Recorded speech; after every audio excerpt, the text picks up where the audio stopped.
Vous verrez dans cette formation comment gérer les vues d'affichage proposées par Project 2013.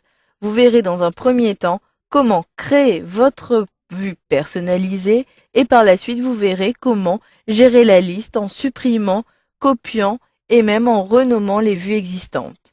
Pour commencer, lorsque vous effectuez des modifications sur une vue, toutes les modifications sont conservées et si vous revenez sur la vue, vous avez ainsi toutes les colonnes qui apparaissent. Par contre, si vous souhaitez naviguer et jongler d'une table à l'autre, si par exemple vous utilisez régulièrement la table des entrées, que j'ai pour l'instant sélectionnée depuis ce menu déroulant table que je retrouve dans l'onglet affichage, et que je jongle également avec le vue d'affichage des coûts. Si je clique ici sur coûts, et que je sélectionne maintenant une autre vue d'affichage. Depuis l'onglet des tâches, cette fois-ci je peux sélectionner n'importe quelle des vues, notamment le tableau des ressources, et si je clique ici, je reviens bien sur mon diagramme de Gantt, mais avec les coûts. Si je veux conserver ici les entrées, je dois à nouveau sélectionner l'onglet affichage, puis sélectionner les entrées.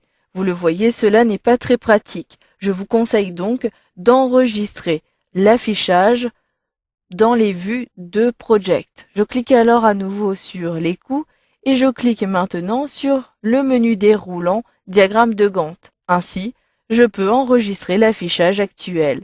Je clique alors sur enregistrer l'affichage. Il s'agit ici du diagramme de Gantt des coûts. Je saisis donc à l'aide de mon clavier diagramme de Gantt DG et je saisis coûts comme cela sans S. Puis, j'appuie sur la touche Entrée de mon clavier. Maintenant, si je souhaite avoir ce nouveau mode de vue, je clique sur n'importe quel des menus déroulants de diagramme de Gantt et je retrouverai à n'importe quel moment le diagramme de Gantt coût dans la liste. Si je repasse au diagramme de Gantt, je peux maintenant avoir plutôt une table des entrées. Si je veux repasser sur ma vue personnalisée, je peux le refaire à partir de ce menu-ci. Si je clique à nouveau, je peux modifier des éléments. Si je ne souhaite plus avoir les allocations des coûts fixes, je sélectionne, puis je clique droit et je sélectionne ici masquer la colonne. Je navigue d'une vue à l'autre et si je reviens sur DG coûts, je n'ai plus ici la colonne. À chaque fois que je modifie la vue, celle-ci est mise à jour automatiquement. Vous pouvez également créer des vues personnalisées directement depuis le menu déroulant diagramme de Gantt, puis sélectionnez ici plus d'affichage. Dans cette nouvelle fenêtre, vous retrouvez tous les affichages de Project et vous retrouvez également les affichages que vous avez personnalisés, notamment ici DG coûts que je peux modifier. Je peux également créer d'autres vues depuis ici ce bouton.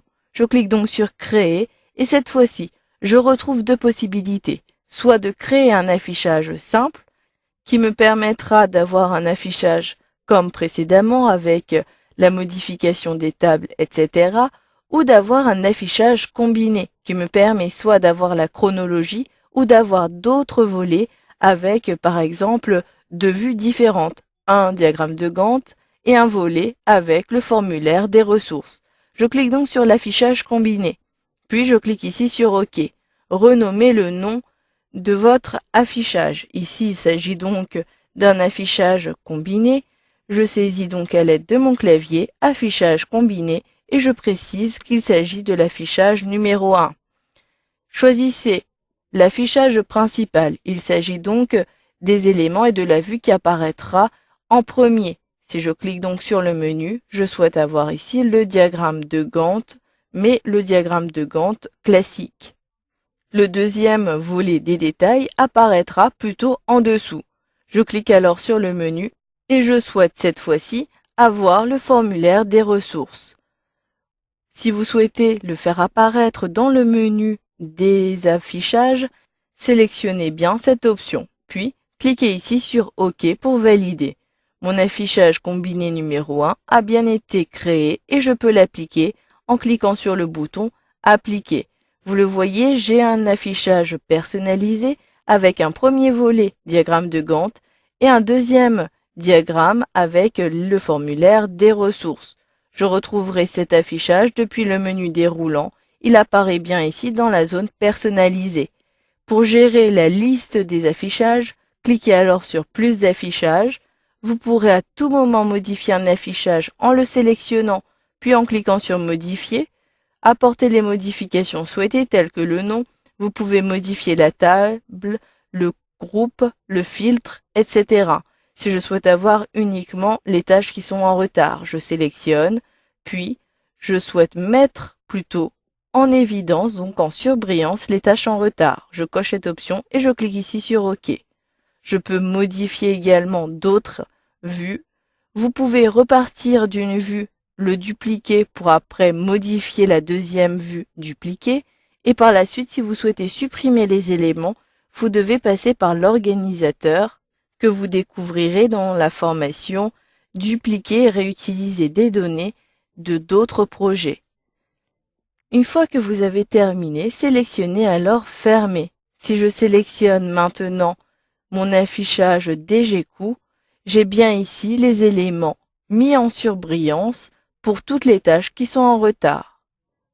Voilà, vous avez vu dans cette formation comment gérer les vues d'affichage proposées par Project en ajoutant des vues personnalisées que vous avez créées soit de façon instantanée en enregistrant la vue actuelle, ou soit vous avez vu qu'il était possible d'aller plus loin dans la personnalisation en créant des affichages combinés.